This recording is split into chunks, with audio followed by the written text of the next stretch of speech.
السلام علیکم ورحمۃ اللہ وبرکاتہ۔ آپ نے جو تراویح کے اندر قرآن پاک کی تلاوت سماعت کی، آئیے ہم اس کا خلاصہ بیان کرتے ہیں۔ سورۃ فاتحہ سے قرآن پاک کی ابتدا ہوئی۔ یہ ترتیب کے اعتبار سے قرآن پاک کی سب سے پہلی اور نزول کے اعتبار سے پانچویں سورت ہے۔ اس کو فاتحہ اس لیے کہتے ہیں کہ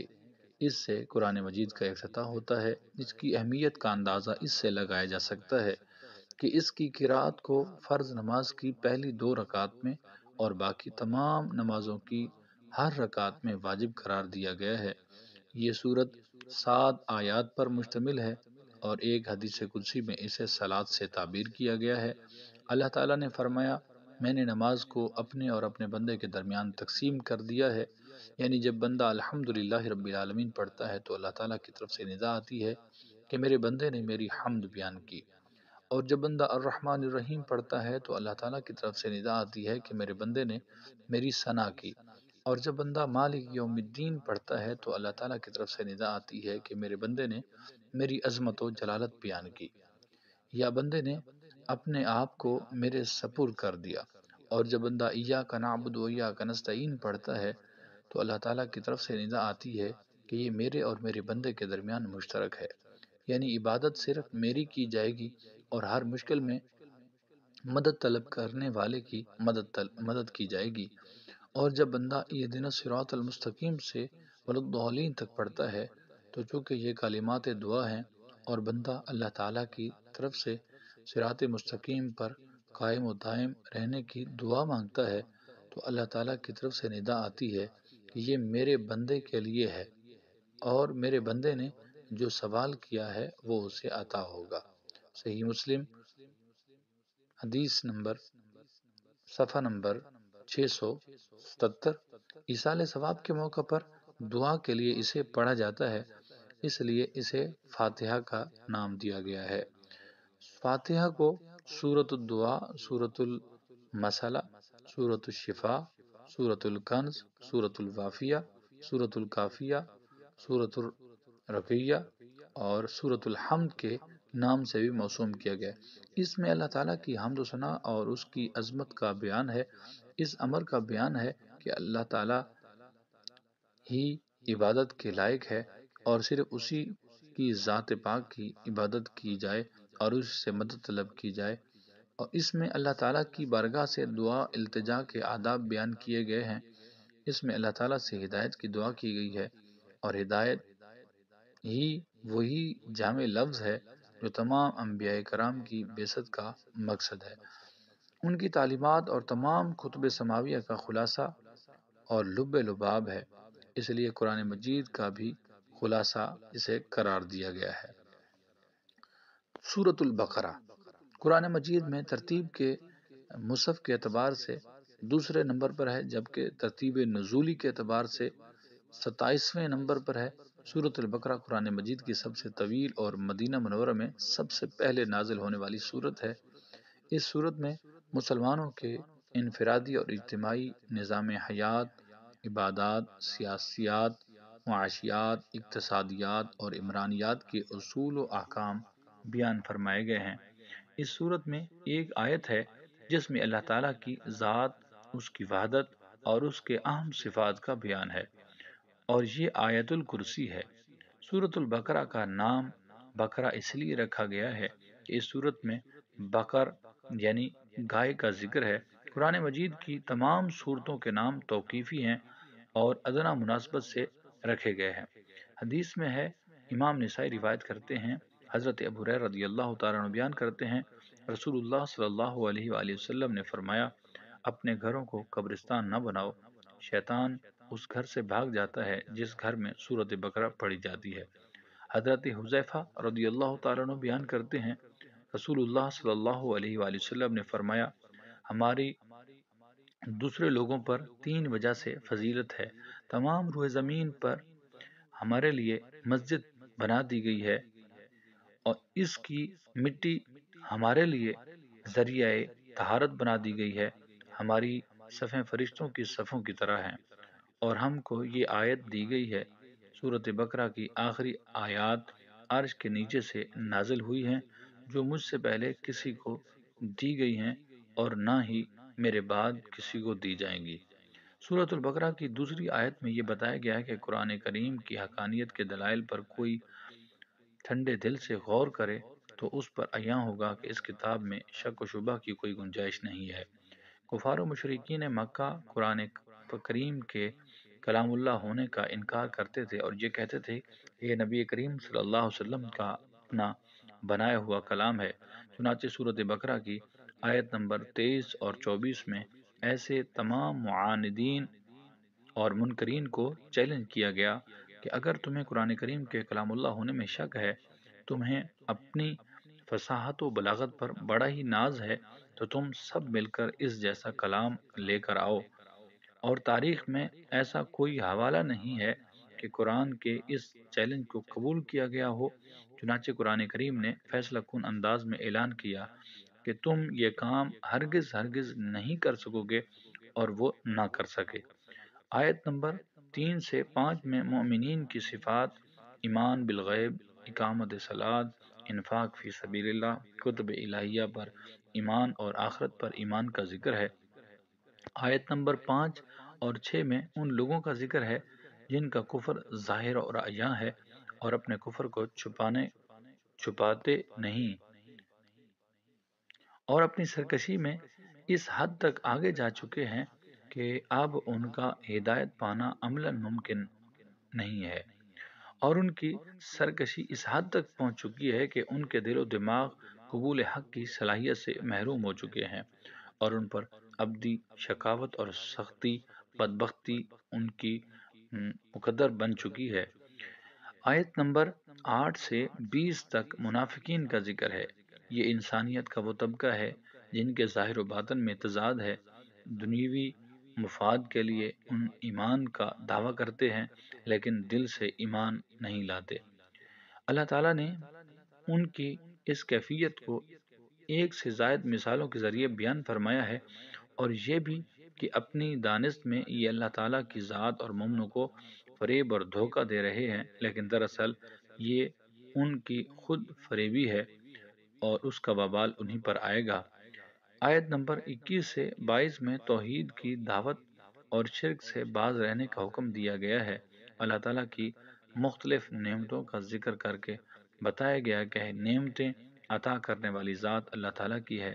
وہی حیات دینے والا ہے اور وہی موت دینے والا ہے، اور آخر کار سب کو اسی کی عدالت میں جانا ہے۔ آیت نمبر 23 اور 24 میں قرآن کریم کے بے مثال کتاب ہونے اور لوگوں کے مثل لانے سے عجز کا بیان ہے۔ قرآن کریم کا یہ اسلوب ہے کہ بعض امور کو مثالوں کے ذریعے اپنے مخاطبین کو ذہن نشین کرانا چاہتا ہے۔ اس لیے آیت نمبر 26 میں بتایا گیا ہے کہ کسی چیز کا چھوٹا یا بڑا ہونا اصل نہیں، بلکہ اصل وجہ مشابہت ہے۔ آیت نمبر 30 سے 39 میں فرشتوں کے سامنے اللہ تعالیٰ نے اعلان فرمایا کہ میں آدم کو زمین میں اپنا خلیفہ بنا رہا ہوں۔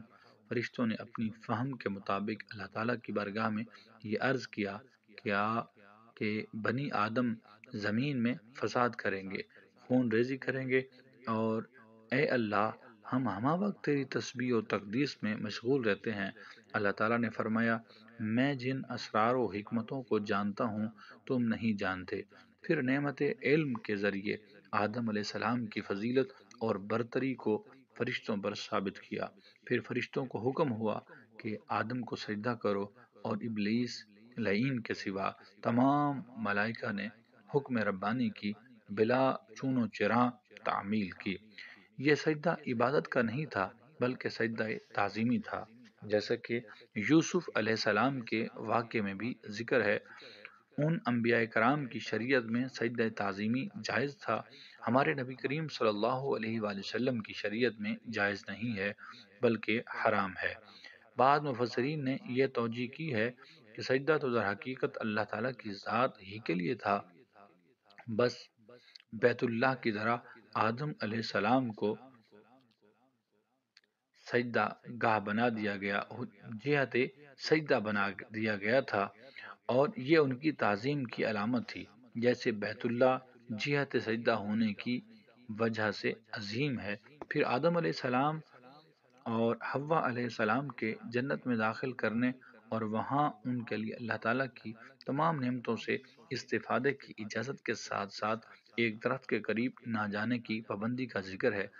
اسی کے ساتھ ابلیس لعین کے آدم علیہ السلام کو سجدہ نہ کرنے، حضرت آدم اور امہ حوا کے دلوں میں وسوسہ ڈال کر انہیں لغزش دینے اور جنت سے نکالے جانے کا ذکر ہے۔ پھر آدم علیہ السلام کو توبہ کے کلمات القاء کیے جانے اور ان کلمات سے ان کی توبہ اور توبہ کی قبولیت کا ذکر ہے۔ یہ کلمات توبہ سورت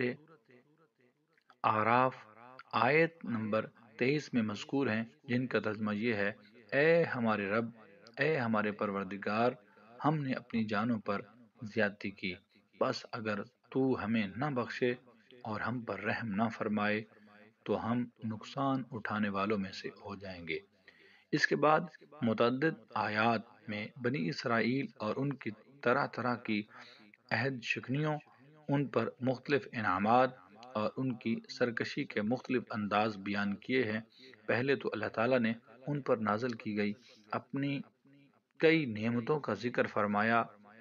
جو یہ ہیں: فرعون اور فرعونیوں کے تسلط اور نسل کشی سے نجات دلانا،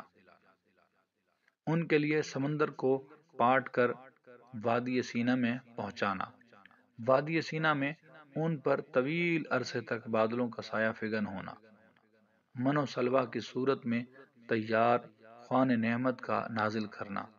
چٹان پر عصائے موسوی کی ضرب سے 12 قبیلوں کے لیے 12 چشموں کا جاری ہونا،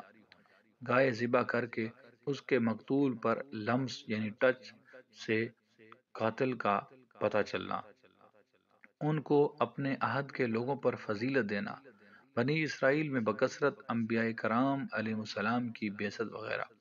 پھر اس کے بعد ان کی سرکشی کا تفصیلی بیان ہوا، جس کی تفصیل یہ ہے کہ اللہ تعالیٰ سے کیے ہوئے عہد و پیمان کو توڑنا، ان کے علماء کے قول و فعل کا تضاد،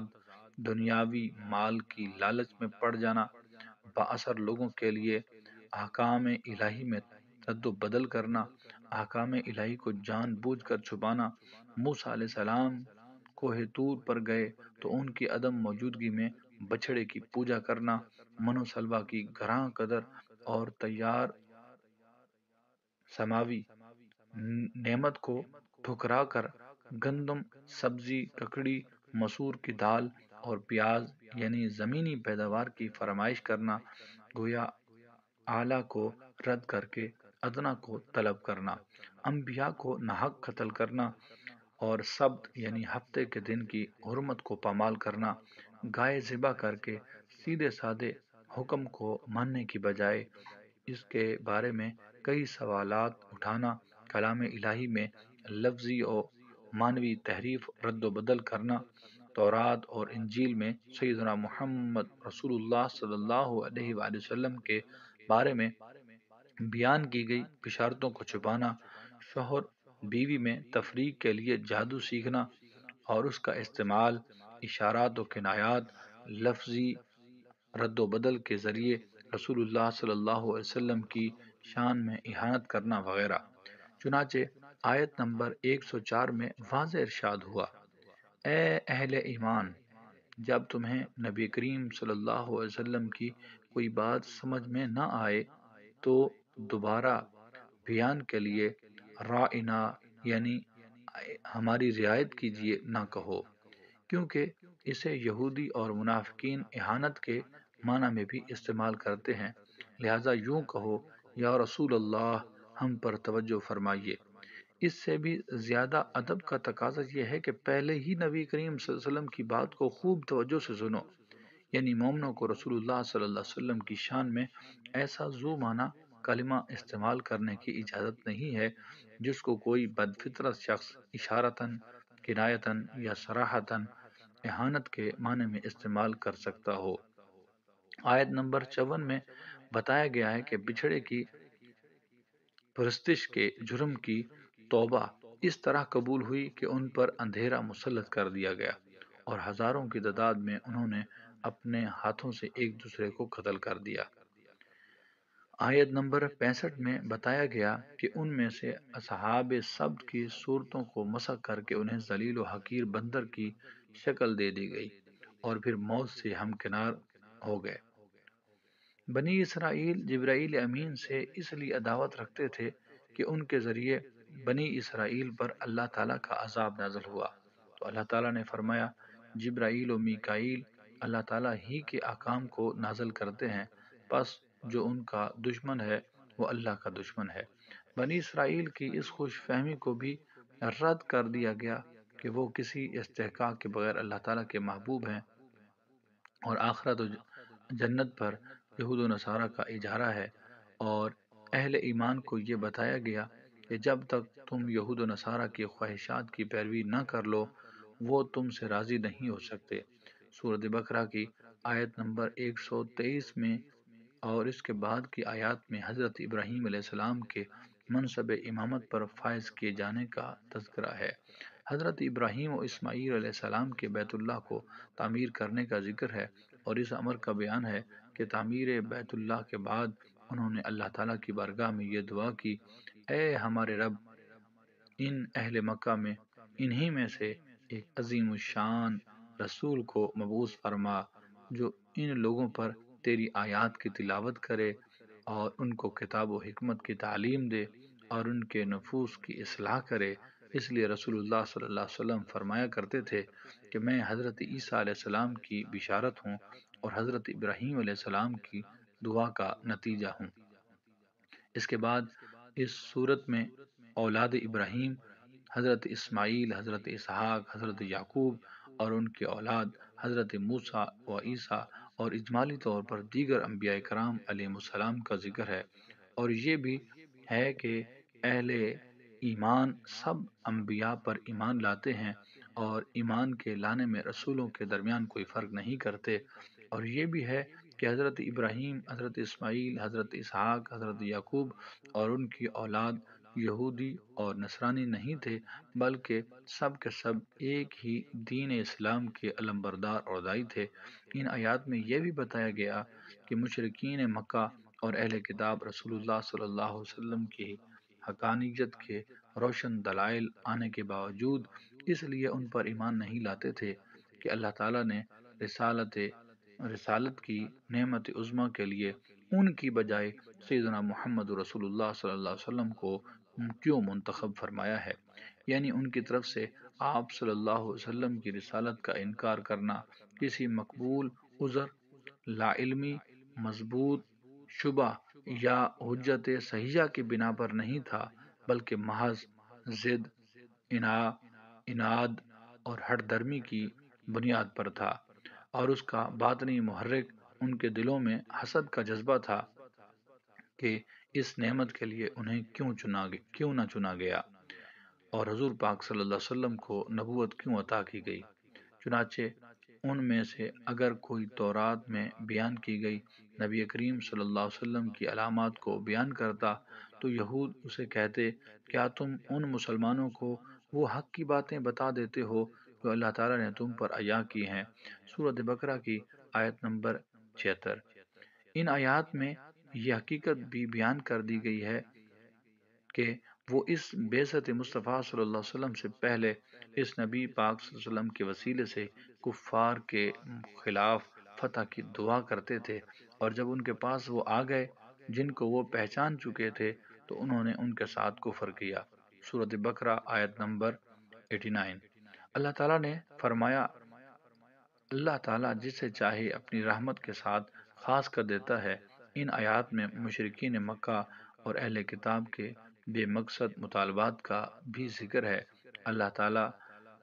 ہم سے کیوں نہیں کلام فرما لیتا، ہمارے لیے براہ راست کوئی نشانی کیوں نہیں آ جاتی، یا موسیٰ علیہ السلام سے بنی اسرائیل کا یہ مطالبہ کہ ہمیں کھلے عام اللہ تعالیٰ کا دیدار ہو جائے، ایسی سب باتیں کٹ حجتی کے طور پر ہوتی اور قبول حق کے لیے اتمام حجت کے طور پر نہیں ہوتی تھیں۔ یہ تھا آج کی تراویح کا جو خلاصہ ہے، میں آپ کے سامنے بیان کر دیا۔ امید ہے آپ کو اچھا لگا ہوگا۔ اگر اچھا لگا ہے تو لائک